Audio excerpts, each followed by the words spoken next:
Olá, meus amores! Tudo bem com vocês? Eu espero sinceramente que sim, que vocês estejam em casa se cuidando. Hoje nós vamos trabalhar um novo conteúdo de história e aí eu aproveito para enfatizar que vocês precisam ter uma rotina de estudo, um momento para estudar e nesse novo formato vocês precisam mesmo focar nessa rotina. Estou morrendo de saudade de vocês, meus amores do 8º ano. E hoje nós vamos dar início ao capítulo 3 das revoluções inglesas à colonização da América do Norte. Eita, muito conteúdo, né? Então eu quero que vocês observem das revoluções inglesas. Então aqui ele coloca como se fosse não uma, mas várias. E aí vocês vão observar em outros ambientes que vocês possam pesquisar que eles colocam as revoluções, porque realmente são tantas etapas que parece mesmo que foram várias, ok? Hoje a colonização da América do Norte nós não vamos focar nessa aula, porque senão ficaria muito extensa. Hoje nós vamos dar foco, vamos focar aqui nas revoluções inglesas. Vamos lá? O que foi a Revolução Inglesa? Vamos começar aqui definindo. Na verdade, essa aula é para vocês ver e rever, Porque aquele conteúdo vocês precisam ter o máximo de atenção, porque são muitos detalhes. Quando eu falo revolução, de um modo geral, eu não estou falando de uma reforma. Eu não estou falando que eu vou mexer em alguma coisa. Não. Eu estou falando que eu vou trocar totalmente, eu vou revolucionar. É como se eu tivesse uma casa, eu não vou reformar ela, eu vou derrubar e construir de novo. Isso é a ideia de revolução. E a Revolução Inglesa? Professora, na Inglaterra, o que é que eu tenho que estudar isso? Justamente porque a Revolução Inglesa vai dar margem para a gente começar a Revolução Industrial, É um século depois, e também vai nos possibilitar entender a colonização dos Estados Unidos. Hoje, maior potência, querendo ou não, maior potência mundial. Então, as revoluções, A Revolução Inglesa, ela acaba com o que a gente tinha ali, na Inglaterra, o absolutismo, onde o rei mandava e desmandava, fazia, o que ele bem queria, e a gente implanta o que a gente tem hoje, até hoje na Inglaterra, que é a monarquia parlamentarista.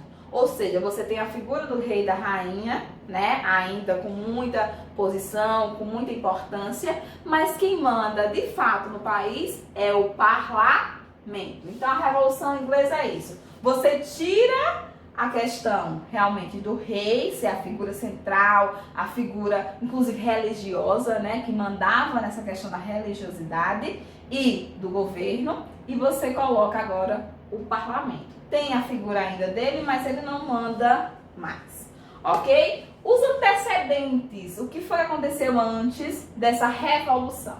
Primeiro ponto, no plano econômico, aqui a gente tinha realmente uma burguesia totalmente insatisfeita. Hoje a burguesia é aquela pessoa que tem muito dinheiro, que tem muito poder, que está realmente no topo.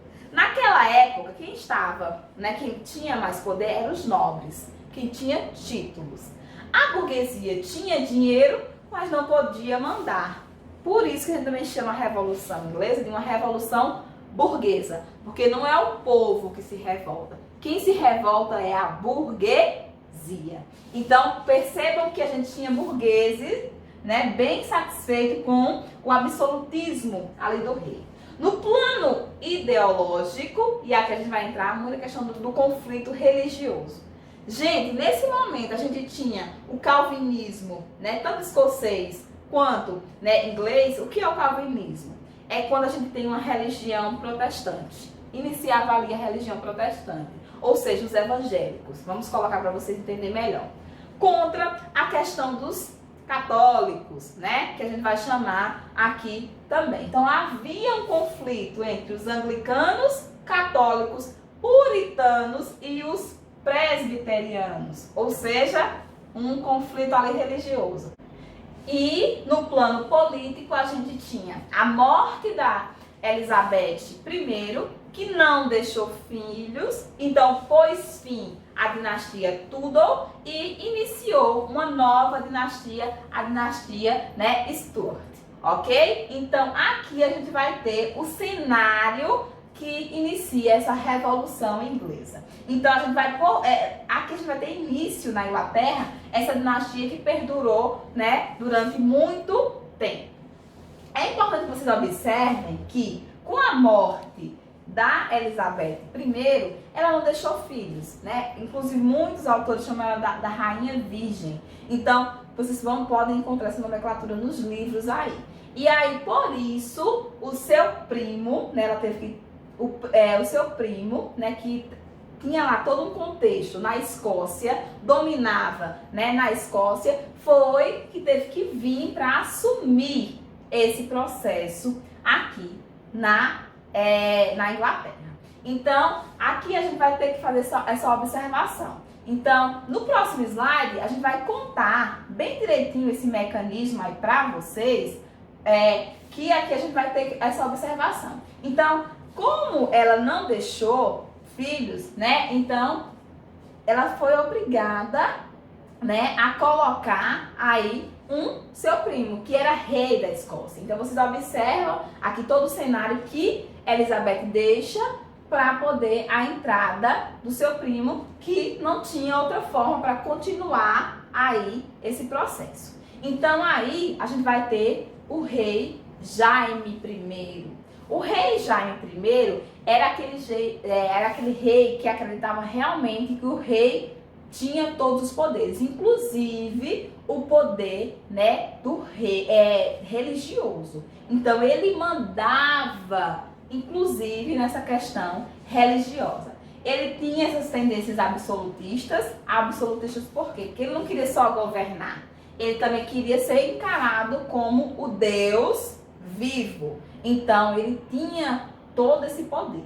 Além disso, ele começou as perseguições aos puritanos. Lembre que os puritanos, eles vão ser meio que os evangélicos. Então, ele, como ele era casado com uma mulher, né, muito católica, ele não aceitava muito que os puritanos, né, professassem sua fé. Né? Aqui, ele também pregava muito a questão do aumento dos impostos. Além de tudo isso, ele ainda tinha essa questão de sempre estar querendo lucrar o máximo possível. Outra coisa, gente, que nesse momento aqui era um reinado, mas já tinha a questão do parlamento. Só que o parlamento não servia para muita coisa, porque o rei nunca consultava esse parlamento. Então ele realmente dominava de forma absoluta. E não agradava muito, né? Inclusive ele dissolveu o parlamento, né, aqui durante 8 anos, né? Então ele não quis mais esse enfrentamento aqui desse parlamento. Né? Com sua morte, assume o seu filho. Então ele governou muito tempo, o parlamento deixou, não impediu. Aí entra em cena o seu filho, né? O rei Carlos I. Gente, o rei Carlos é quem vai dar início a essa Revolução Inglesa. Seguia o mesmo padrão do pai, né? Tinha aquelas mesmas aspirações. O parlamento inglês insatisfeito, muito insatisfeito mesmo com essa postura, até porque eles queriam ter esse poder aí para poder ajudar, né, a governar. É importante a gente entender aqui, nesse momento o parlamento estava formado na Câmara, que a gente chama dos lords, as pessoas que tinham títulos de nobreza, e também na Câmara do que a gente pode chamar agora dos burgueses, né? Ou seja, dos comuns. A Câmara dos burgueses, ou do comum, que a gente chama aí, ele era formado por aquelas pessoas que tinham dinheiro, mas não tinham títulos de nobreza. Então aqui já no parlamento estava dividido, só que ele não consultava nenhum, né? Ele mandava e desmandava, né? Tentativa de impor, né, como religião, a questão do anglicanismo, né? Então ele não queria que se assemelhava aqui a questão do anglicanismo, se assemelhava à questão do católico, só que com algumas questões ainda mais, como é que eu posso dizer, mais rígidas, né? E ele queria realmente impor isso aí a toda a sociedade. Aqui é bem engraçado que ele também queria aumentar os impostos. Só que ele não queria dizer, é só eu, né? Então, a primeira vez ele vai fazer uma pequena consulta ao parlamento. Aí o parlamento não aceita que ele aumente os impostos e ainda questiona uma série de posicionamentos que ele estava tendo naquele momento. Então, aí a gente vai ter, no reinado de Carlos I, a gente vai ter o estopim da Guerra Civil, ou a primeira etapa, que a gente chama de fase puritana, né? Ou seja, Revolução Puritana. Gente, é importante que vocês observem que é o tempo todo o parlamento tentando governar ali junto com o rei, que não permite, não deixa. Vamos observar agora, né? A partir desse reinado, as duas fases da Revolução Inglesa. A Revolução Puritana e a Revolução Gloriosa. Vamos lá? Então, a Guerra Civil ou Revolução Puritana, ela acontece justamente por esse enfrentamento do rei e o parlamento. Então, o rei está de um lado e o parlamento de outro. Aqui a gente vai dizer revolta puritana, por quê? Porque ele vai abrir realmente uma perseguição a esses puritanos. Aqui esse exército ele também era conhecido como o exército dos cabeças redondas, por conta, né, do corte de cabelo. Então muitos livros colocam eles assim mesmo. E aqui a gente vai ter o rei, né, Carlos, no processo aí de defender sua causa à frente, e a gente vai ter as tropas do parlamento. No parlamento, né, tinha um puritano, né, que a gente vai, esse nome vocês precisam lembrar, né, que é Oliver Cromwell, que ele vai organizar esse exército até levar esse exército à vitória. Como ele leva o exército a essa vitória, quando isso tudo passa, quem é que se torna aí o top, né? Quem é que se torna aí a pessoa, a figura central?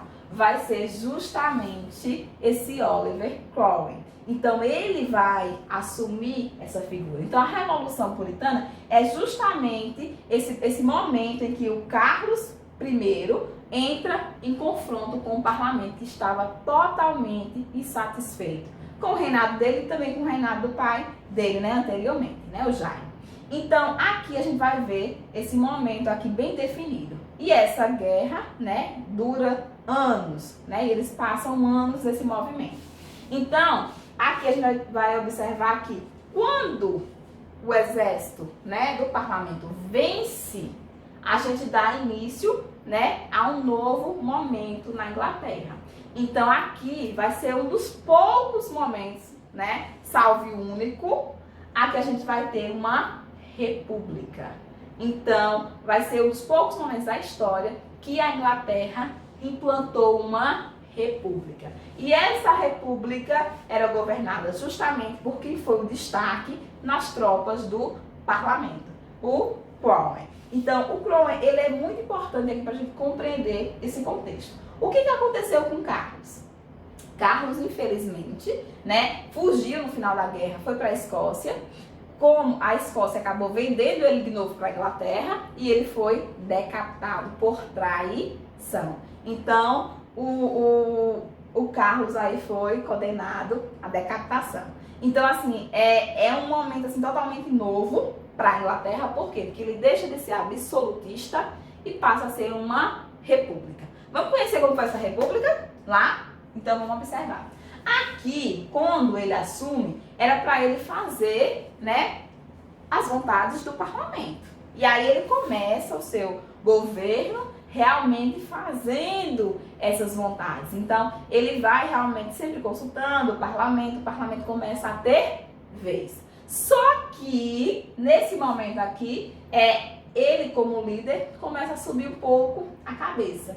E aí ele começa a ter alguns picos de autoritarismo. É tanto que o governo dele fica conhecido como uma ditadura, um regime autoritário. Então deixa de ser uma república e ele tem atos bem autoritários. Então, gente, nesse momento aqui, aquela pessoa que era para fazer o que, né, eles fizeram a guerra, né, lutaram para ter, começa a fazer totalmente o contrário. Ele começa a fazer, inclusive ele dá um título a ele, né, que permitia que se assemelhasse muito à questão dos nobres. Então, ele era uma pessoa que ele não poderia ser tirada do poder e que as suas gerações futuras também deveriam permanecer. Ou seja, se assemelhando muito ao que a gente já vinha tendo antes. Né? Então, a burguesia passa a ter, né, essa representatividade por um pouco tempo, as camadas populares ficam insatisfeitas, né? Perseguição ao catolicismo, como eles eram puritanos, né, e ao anglicanismo, perseguição também aos opositores. Né? Aqui, um ponto muito interessante aqui do governo dele é os atos de navegação. Esse ato, né, esses atos de navegação, turma, é importante por quê? Porque ele vai dar a base para a Inglaterra ser o país pioneiro na Revolução Industrial. Porque é aqui que a Inglaterra se torna uma superpotência.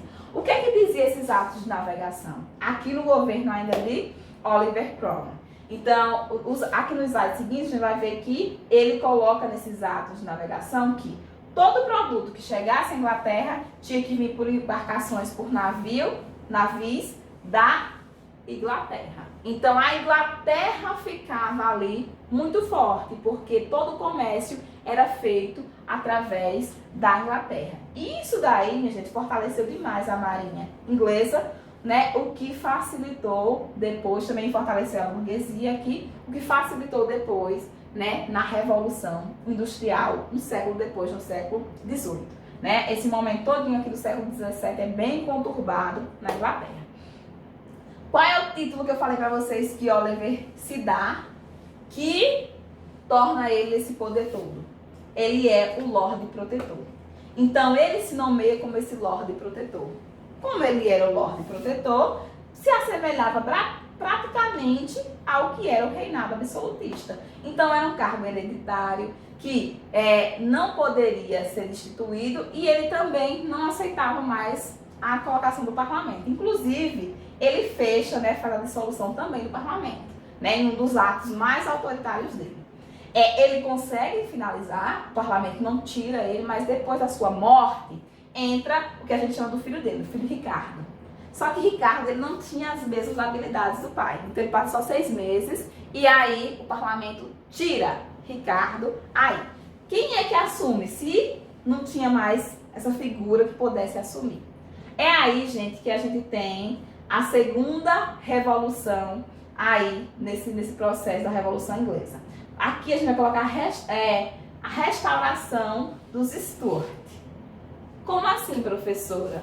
Quem é que vai entrar agora, depois que o filho de Oliver Cromwell, Ricardo Cromwell, sai? Justamente o que aconteceu. Eles chamaram justamente o filho de Carlos I para poder assumir aqui esse reino. E quem era esse filho? Justamente o Carlos II. Carlos, ele volta, mas ele volta cheio de detalhes. O parlamento diz, você vai voltar ser essa figura, porque a gente precisa dessa figura. Mas você vai ter que seguir algumas questões que o parlamento vai colocar o tempo inteiro. Então, aqui, no fim do momento, né, do filho de Ricardo, ou do filho de Oliver, Ricardo, então a gente tem essa restituição da dinastia Stuart, ok? Com Carlos II. Só que Carlos não passa muito tempo e quem entra é justamente aqui a gente vai ter Jaime II. Ricardo não passa muito tempo por conta da sua não ter a condição de governar, porque não concorda com muita coisa. E aí quem entra é seu irmão. Seu irmão, ele aceita muita coisa, só que ele ainda tem aquele pensamento de que o rei devia governar com todos os direitos. E aí o parlamento começa a não gostar e faz uma aliança com esse nome aqui, ó, Guilherme. Quem era Guilherme? Guilherme era o genro de Jaime, né, casado com a filha dele. Só que eles não conviviam ali na Inglaterra. Eles eram realmente principalmente da Holanda, né, e da Escócia. Então eles tinham essa família ali toda constituída. Então aqui, gente, a gente vai ter a segunda fase com essa queda de Jaime e a entrada de Guilherme e sua mulher em cena. Nós vamos ter o que a gente chama agora de Revolução Gloriosa. Eles que dão o nome, né, de Revolução Gloriosa. E essa Revolução Gloriosa por quê? Porque aqui Guilherme assume, né, tira o seu sogro Jaime do poder. Jaime não esboça nenhuma reação, aceita, né, essa retirada e aqui eles começam a governar. Então Guilherme, né, junto com sua mulher, passam a assumir o título. Só que aqui, gente, eles têm que assinar uma série de questões que eles vão cumprir e o parlamento é quem vai governar de fato. Institui-se aqui o regime que a gente tem hoje na Inglaterra, que é o regime justamente dessa questão mais voltada para o parlamento, dessa monarquia parlamentarista. Eles assumem como o rei e a rainha, mas quem vai governar é justamente o parlamento, como é até hoje. Ok, gente? Mais um ponto aqui importante é justamente a assinatura da Bio, que é uma série de leis e questões que vai deixar claro como é que a Inglaterra deve ser governada, ok? Além de mostrar realmente que a burguesia na verdade, a entrada de Guilherme, ela mostra que a burguesia, ou seja, o pensamento industrial é que assume aqui, de fato. Ok? Então a Revolução Gloriosa tem esse nome porque não teve nenhum derramamento de sangue. E aí eles deram o nome de glorioso porque assumiram sem precisar fazer, né, muita coisa, só algumas jogadas políticas. Vamos resumir aqui? A Revolução Gloriosa recebeu esse nome porque não envolveu derramamento de sangue.